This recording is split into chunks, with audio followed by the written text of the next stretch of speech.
और जो आज पहली बार आए हैं वो तो विशेष कर करें। कल बताया था ना 6 दिन की कथा जो सुनते हैं उन्हें 7वें दिन की सुननी चाहिए। यदि कोई 1 दिन की भी कथा सुन ले तो 1 दिन से ही सप्तदिवसीय श्रीमद् भागवत कथा की विश्राम की कथा सुनने से पूर्ण फल प्राप्त हो जाता है। तो मैं निवेदन कर रहा हूं बार बार, तो परीक्षित जी को बुला ले और बैठा। समस्त आयोजक परिवार, जो हमारे यजमान परिवार हैं, आयोजक हैं, सभी संबंधियों के साथ में, पूरे परिवार के साथ में समझ आकर के बैठ जाएं। कथा विश्राम की ओर है और सभी शांति मनाएंगे। विश्राम की कथा शांति के साथ सभी सुने।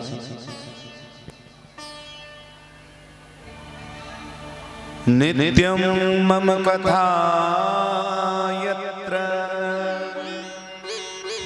तत्र तिष्ठन्ति वैष्णवा कलवायान नरस्तेवे ये अर्चन्ति सदा।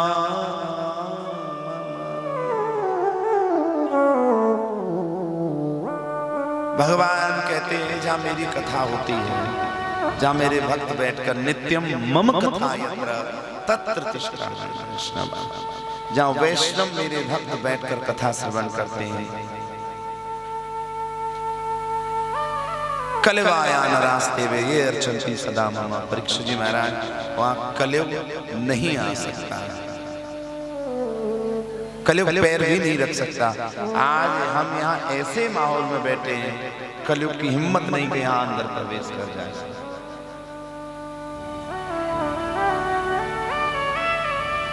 सुखदेव जी समझाते हैं राजन परीक्षित, अरे ध्यान से सुने, श्रवण करें। भगवान कृष्ण ने आगे बहुत सी लीलाएं करी। महाराज भगवान की जो 16,108 रानी थी, प्रत्येक के गर्भ से 10-10 पुत्र और एक ही कन्या का प्राकट्य हुआ। भगवान के यदुकुल में बहुत बड़ा परिवार था, यदुवंश का। महाराज लगभग 56 करोड़ भगवान कि पुत्र पौत्र और बड़ा लंबा चौड़ा कुनबा था, जिनको शिक्षा देने के लिए द्वारका में 3 करोड़ आचार्य शिक्षक। बहुत बड़ी द्वारका थी, द्वारका बहुत बड़ी द्वारका थी, स्वर्ण और चांदी मण माणिक्य से जड़ी हुई द्वारका। अपने संतानों के साथ रहते हैं। ये भागवत कथा ऐसी कथा है महाराज, इसका स्मरण करने से, श्रवण करने से कोई भी, आप लोग सुन रहे हैं ना, आप सुन करके अंत में अगर संकल्प भी कर जाएं कि मैं अपने कथा के श्रवण करने का जो फल मैं पितरों को देता हूं, तो आपके पितृ लोक से पितृ उठकर सीधा वैकुंठ धाम जाएंगे, सुधाम।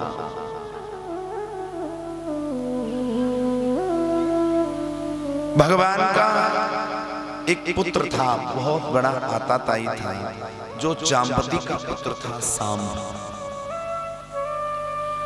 बड़ा आताताई था।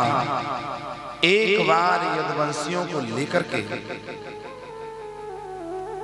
एक बार यदुवंशियों को लेकर के प्रभास क्षेत्र में एक बड़ी सुंदर जगह है, जहां सप्तऋषि पिंडराज क्षेत्र है, वहां बड़े बड़े संत विराजमान हैं।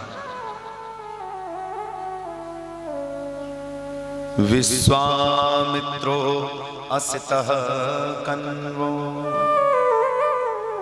दुर्वासा भृगुअंगिरा कश्यपो वामदेवो अत्रि वसिष्ठो नारदा। विश्वामित्र, असित, कन्व, दुर्वासा, भृगु, अंगिरा, कश्यप, वामदेव, अत्रि, वशिष्ठ, क्रोध स्वभाव वाले दुर्वासा जैसे संत विराजमान थे। सारे यदुवंशी मिलकर उस जाम्बती जो थी जाम्बान की पुत्री, उसका पुत्र जो है साम, धोती पहन करके धोती पहन कर बिठा ले, पास में बिठा ले सामने। सो महाराज धोती पहन करके अपने जोड़े पास बैठ जाओ। जो जोड़े वाले जिनका गठबंधन हुआ वो अपने जोड़े के पास ही बैठे। सो महाराज धोती पहन करके, महाराज धोती पहन करके उन संतों का मजाक करने के लिए चला। उन संतों का मजाक करने के लिए चला। धोती पहन ली और यदुवंशियों ने कहा, बताओ महात्मन, ये इसके पुत्र होगा कि पुत्री होगी? दुर्वासा ऋषि ने ध्यान से देखा, ये तो पुरुष है और हमारा अपमान करने आया है। न इसके पुत्र होगा न इसकी पुत्री होगी, इसके लोहे का मूसल होगा और उसी मूसल से सारे यदुवंशियों का विनाश होगा। तुरंत चरणों में गिर पड़े, संतों का श्राप मिला, तुरंत गिड़गिड़ाने लगे, प्रभु क्षमा करो। इसलिए कहते हैं संत का क्षण और अन्न का कण कभी बर्बाद न करे। न जाने संतों का उपहास करने से उनकी हृदय की हाय लग जाए या वो अशब्द बोल दें। इसलिए घर में संतों का सम्मान करें। और मैं एक बात और बताऊं, जिसके घर में कन्या का भोजन न हुआ हो, जिसके आंगन में बैठ करके ब्राह्मण ने भोजन न किया हो, जिसके आंगन में यदि गुरु है तो गुरु ने या किसी संत महात्मा ने भोजन न किया हो, उसके घर का अन्न खाना भी वर्जित है। उसके घर का कभी अन्न नहीं खाना चाहिए, अपराध लग जाएगा। जिसके घर में कभी कन्या का भोजन न हो, ब्राह्मण का न हो और साधु का कभी भोजन न हुआ हो, जिस रसोई से एक गिलास किसी संत महात्मा के लिए न निकला हो, उसके घर का अन्न खाना वर्जित है। साधु सेवा जा घर नहीं, कबीरदास जी लिखते हैं, सदगुरु सेवा नाय ते घर मरघट जानियो, भूत बसई ते हिमाय। उस घर को मरघट समझो, उसमें तो भूत बसते हैं। चलते फिरते ये हम लोग भूत ही हैं जो घर में साधु को भी भोजन नहीं करते, बल्कि उनका उपहास कराते हैं। साधु तो ढोंगी होते ना। भागवत के प्रथम स्कंद में लिखा है, जिसने साधु के चरणों की धूली अपने शीश पर न चढ़ाई, वो जीते हुए मुर्दे के समान है। इसलिए आज विकल हो गए यदुवंशी। 9-10 महीने बाद उसके पेट में मूसल का प्राकट्य हो गया। पुरुष होने के बाद शल्य चिकित्सा के द्वारा, शल्य चिकित्सा कहते हैं ऑपरेशन विधि, पेट चीर करके मूसल निकाला। सब डर गए, अरे अब ये मूसल हो गया है तो हमारा विनाश निश्चित होगा।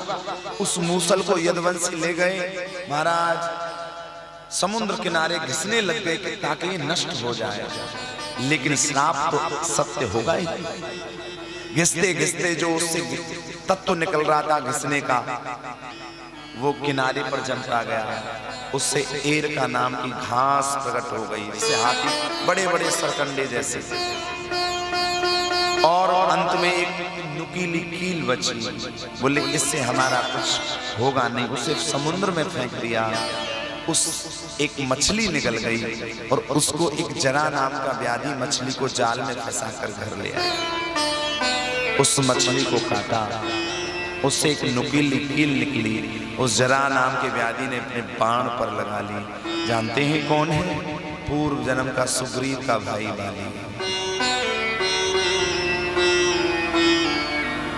शिकार खेलने के लिए तैयार है।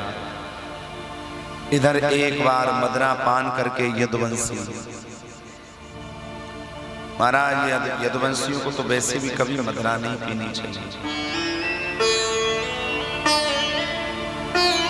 कृष्ण के वंश में मदरा पान करके आपस में लड़ने लगे और लड़ते हुए उस घास को उखाड़ने के लिए भागे।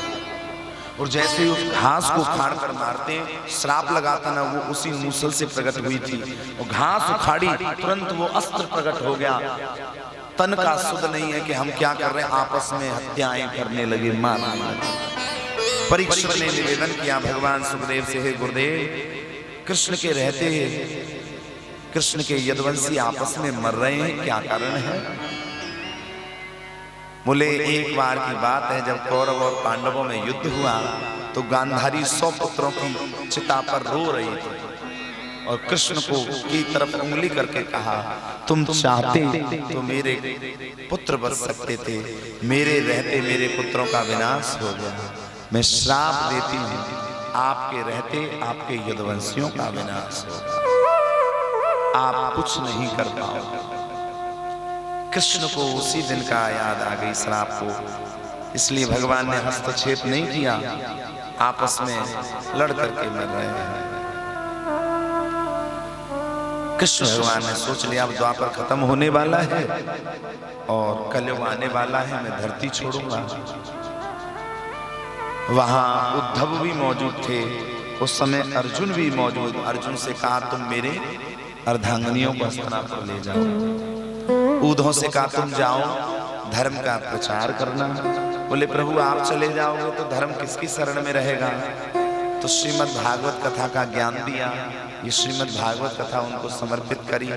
श्रीमद् भागवताख्यो अयम प्रत्यक्ष कृष्ण ये वही, हे उद्धव मैं ही भागवत हूँ और भागवत ही श्री कृष्ण है। कोई भागवत में और कृष्ण में भी भेद मानेगा वो मुझे प्राप्त नहीं कर पाएगा। कभी इस भागवत महापुराण को किताब मत समझना, पोथी मत समझना, इनको कृष्ण समझ के प्रणाम करना। इनको हम भी नित्य प्रति अपने घर पे भी प्रणाम करते हैं, आरती उतारते हैं। कृष्ण में और भागवत में कोई भी अंतर नहीं है। और ज्ञान योग, सांख्य योग, भक्ति योग, कर्म योग का ज्ञान और उपदेश किया, उद्धव को भेजा। बलराम को पता लग गई कृष्ण अब धरती छोड़ेंगे, तो बलराम जी द्वारका से समुद्र में प्रवेश कर गए और क्षीर सागर में जाके शेष का अवतार ले लिया। कृष्ण समझ गए कि बलराम चले गए हैं, द्वापर खत्म होने वाला है, कलयुग प्रारंभ होने वाला है। और भगवान ने अपना पैर द्वारका से जैसे हटाया, द्वारका स्वर्ण की, द्वारका मणिमाणिक्य की द्वारका जलमग्न हो गई, डूब गई। समुद्र के किनारे पीपल के वृक्ष के नीचे भगवान पैर पर पैर रख करके विराजमान हैं। उस वक्त का इंतजार कर रहे हैं जब द्वापर का अंत होगा, कलयुग आने को है, द्वापर जाने को है। नेत्र बंद करके और वही जरा नाम का व्याधि शिकार खेलने आया। जरा नाम के व्याधि ने देखा भगवान के पैर में पद्म का चिन्ह है और उसको हिरण की आंख समझ में आई और बाण छोड़ दिया, भगवान के पैर में लग गया। दौड़कर जब पास आया तो भगवान के पैर से बाण निकाला और रोने लग गया। कृष्ण कहने लगे इस तुच्छ बाण से मेरा क्या हो सकता है। भगवान के पैर से रक्त निकलने लगा। ये सब लीलाएं हैं, मृत्यु लोक में जो आया है ये भगवान सिद्ध करा रहे हैं, जो कर्तम सुभोक्तम। बोले मैंने पूर्व जन्म में तेरा वध किया, इस जन्म में तूने मुझे बाण मारा है। बोले प्रभु मेरा तो कल्याण नहीं होगा, मेरी मुक्ति कैसे होगी। भगवान ने आकाश में दृष्टि उठाई, गोलोक धाम से विमान आया और जरा नाम के व्याधि से कहा जाओ तुम मेरे धाम में जाओ। और जरा नाम का वो शरीर छूट गया, नारायण के रूप में प्रकट होकर शंख चक्र पद्म गदा भगवान ने अपना रूप देकर विमान में बिठा कर भेजा। भगवान फिर भी इंतजार कर रहे हैं द्वापर का। और द्वापर की उम्र जैसे ही समाप्त हुई भगवान ने नेत्र बंद कर लिए और इस धरती से अंतर्ध्यान होकर किशोरी जी के साथ गोलोक धाम में विराजमान हो गए। और जैसे ही भगवान गए द्वापर का अंत हो गया और उसी क्षण उसी तिथि को उसी दिन मैया कलयुग प्रारंभ हो गया। कलयुग की उम्र है 4,32,000 वर्ष की। अभी लगभग 5,500 वर्ष व्यतीत हुए हैं, 4,32,000 वर्ष की। और मेरे गोविंद कलयुग में पुनः लौटेंगे गोलोक धाम से। कलयुग में भगवान का अवतार होगा कल्की नाम से। ये संबल जिला पड़ता है, संबल नगरी में विष्णु यश नामक ब्राह्मण के घर कब अवतार लेंगे? जब कलयुग को खत्म होने में 4,32,000 वर्ष की उम्र बीतते बीतते में 823 वर्ष व्यतीत रह जाएंगे, बच जाएंगे। 823 वर्ष एंड में बचेंगे, तब कल की भगवान अवतार लेंगे, अभी नहीं ले रहे। जिनकी सवारी नीला घोड़ा होगा, जिनका अस्त्र भाला होगा, केवल 3 दिनों के लिए कल की भगवान प्रकट होंगे। सारे मिलेक्षों को समाप्त करेंगे। ये मिलेक्ष कौन है? जो मंदिरों को तोड़ते हैं, मांस खाते हैं, मदरा पीते हैं, वेदों को जलाते हैं, हमारे धर्म से विरोध करते हैं, हमारे धर्म के स्थलों को तोड़ते हैं। ये हमारे यहाँ मिलेक्ष कहा जाता है इनको। सारी धरती मिलेक्षों से आप्लावित हो जाएगी।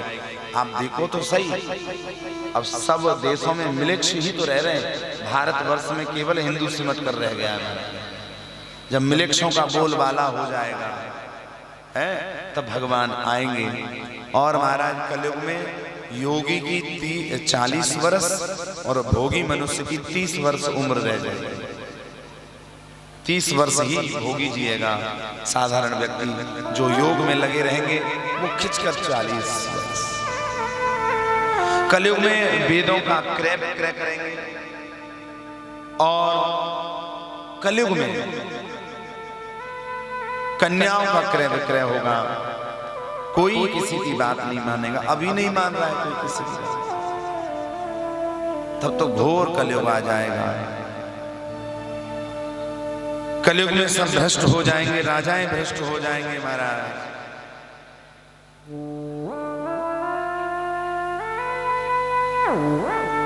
जो कलयुग में आडंबर दिखाएगा वो पूजा जाएगा, और जो सच में भक्त होगा उसका उपहास उड़ाया जाएगा। ना तुच्छ लोग पुजारी होंगे और ज्ञानवान लोग का उपहास उड़ाकर लोग ढोंगी कहलाएंगे। उल्टा हो जाएगा। भगवान कृष्ण के जाने के बाद सुखदेव जी सुखताल पर, जो मुजफ्फरनगर में वही कथा सुना रहे थे, परीक्षित से बोले, हे परीक्षित और क्या सुनना चाहते हो? 7वां दिन जब व्यतीत होने को है, परीक्षित ने हाथ जोड़ लिए, प्रभु मेरे कान तृप्त नहीं हो रहे हरि कथा से, लेकिन आज तुमने मेरा उद्धार कर दिया। हे परीक्षित आप सज्ज हो जाओ, तक्षक आएगा, डसेगा, तुम्हारी मृत्यु हो जाएगी, अब आप मर जाएंगे। एंड में सुखदेव जी परीक्षा ले रहे हैं, कहने लगे, प्रभु मैं कहाँ मरा था जो अब मरूंगा? न मैं मरा था न मरूंगा। मरेगा तो ये शरीर। नैनम छिन्दन्ति शस्त्राणि नैनम दहति पावकः न चैनम क्लेदयन्ताको न शोष्यति मारुतः। आत्मा को न शस्त्र काट सकता है, न वायु सुखा सकती है, न जल गला सकता है, न अग्नि जला सकती है। मैं तो परे हो गया हूँ। हे गुरुदेव, इस शरीर की मृत्यु होगी, मेरी मृत्यु, मैं तो उपराम हो गया। आपने मुझे कृष्ण में कर दिया और कृष्ण मैं हो गया, मैं वो हो गया हूँ, वो मैं हो गया हूँ, मुझे कोई भी चिंता नहीं है। सुखदेव जी ने कहा, मुझे विदा करो, मैं चलता हूँ। सुखदेव जी खड़े हुए हैं, जितने संत सब लोग वहां खड़े हुए और सबने सुखदेव को प्रणाम किया। परीक्षित ने परिक्रमा करी, तिलक किया और अपने आसन पर यथावत बैठ के सुखदेव जी चले गए। श्री सूत जी महाराज कथा सुना रहे थे। नेमी सारण में 88,000 ऋषियों को कहा, आपको कथा हमने श्रवण कराई, तो महाराज इधर तक्षक चला है डसने के लिए, और रास्ते में कश्यप मुनि मिले, उन्होंने मना किया, तक्षक तुम राजा को मत डसना, अगर ऐसा राजा चला गया तो कलयुग का बोलबाला हो जाएगा। तक्षक तुम डसना मत, बिल्कुल मत डसना। तक्षक ने कहा, मैं श्राप के वशीभूत हूं, मुझे डसना पड़ेगा। कश्यप मुनि ने कहा, तुम डसोगे तो मैं पुनः जीवित कर दूंगा। बोले, क्या तुम्हारे मंत्रों में इतनी शक्ति है? बोले, हाँ। एक हरे वृक्ष पर तक्षक ने अपना जहर डाला, तुरंत वो वृक्ष एक क्षण में राख हो गया। कश्यप मुनि ने कमंडल से जल निकाला, अभिमंत्रित किया, और जैसे ही डाला महाराज, तुरंत ज्यों की त्यों वृक्ष खड़ा हो गया।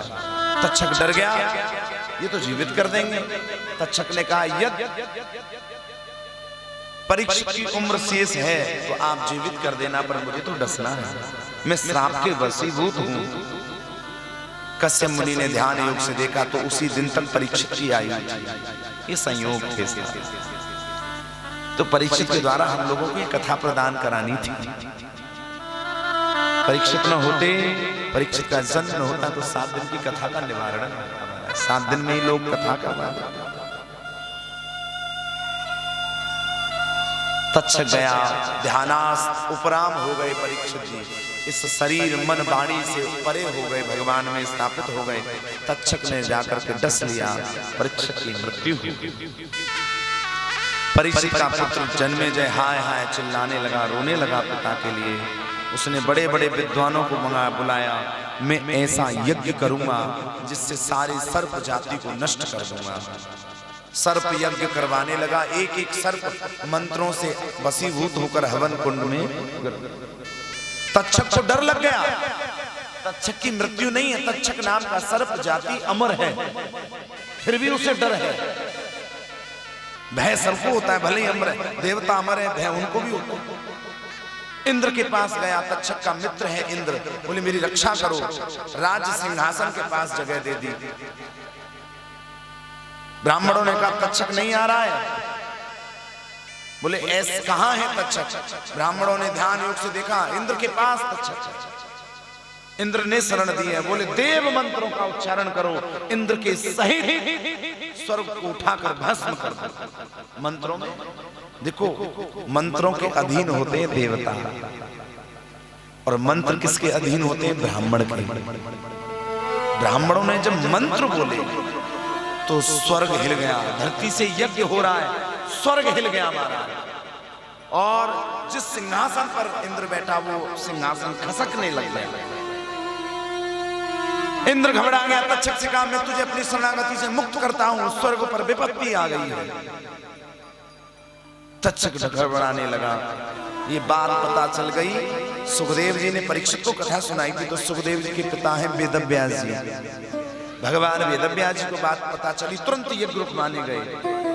एक है आस्तिक मुनि जो सर्पों के कुल में जन्म हुआ, अपनी सर्प जाति नष्ट न हो जाए, रुकवाने के लिए यज्ञ रुकवाया। रुको, यज्ञ बेजुबान प्राणियों को मत मारो,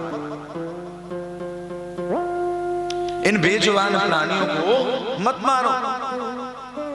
आस्तिक मुनि ने आग्रह किया, निवेदन किया, सर्पों को मरते हुए रुकवाया, इसलिए आन लग